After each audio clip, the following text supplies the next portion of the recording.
3-4 दिवसांचा फिरायला जायचा प्लॅन करताय? अरे मग उडपीला जा की.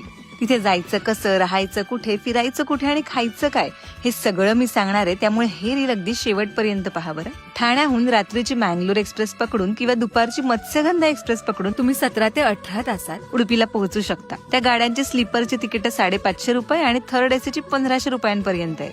किंवा तुम्ही डायरेक्ट फ्लाईटने मँगलोरला येऊन तिथून कर्नाटक गव्हर्नमेंटच्या बसने 1.5 तासात उडपीला पोहोचू शकता. फ्लाईटचा खर्च मात्र 5000 पर्यंत जातो आणि तिथून पुढे मँगलोर बस स्टँड पर्यंत टॅक्सीचे वेगळे पैसे. इथे पोहोचायच्या आधीच राहण्याची सोय करा बरं. त्यासाठी एअरबीएनबी ऍप वरून तुम्ही असं प्रॉपर घर बुक करू शकता किंवा मेक माय ट्रिप सारख्या ऍप वरून हॉटेल सुद्धा बुक करू शकता. तुमचा कम्फर्ट आणि बजेट यावर कुठे राहायचं ते तुम्ही ठरवा. मी मालपे बीच जवळ राहिले होते, जे उडपीच्या मध्यभागी आणि बस स्टँड पासूनही खूप जवळ आहे. आता मेन मुद्दा म्हणजे इथे पाहण्यासारखं काय काय. मालपे बीच आणि सी वॉक, हस्तशिल्पकला हेरिटेज विलेज म्युझियम, माधवाचार्यांनी 13व्या शतकात बांधलेला श्रीकृष्ण मठ आणि त्याला लागूनच असलेलं अनंतेश्वर आणि चंद्रमौळेश्वर मंदिर, केमानू हँगिंग ब्रिज, निलावरा कृष्ण मंदिर आणि गोशाळा, कापू बीच आणि वॉच टॉवर, द्वैत वेदांत संप्रदायाचे प्रमुख माधवाचार्यांचं जन्मस्थान असलेलं पाजक क्षेत्र, जिथे सुवर्णा नदी आणि अरबी समुद्राचं मिलन होतं असं कोडी बेंगरे, डेल्टा बीच, अशी आणखी बरीच ठिकाणं आहेत. तुमच्या आवडीनुसार तुम्ही जिथे हवं तिथे फिरू शकता. हे सगळं ठीक आहे, पण पोटाचं काय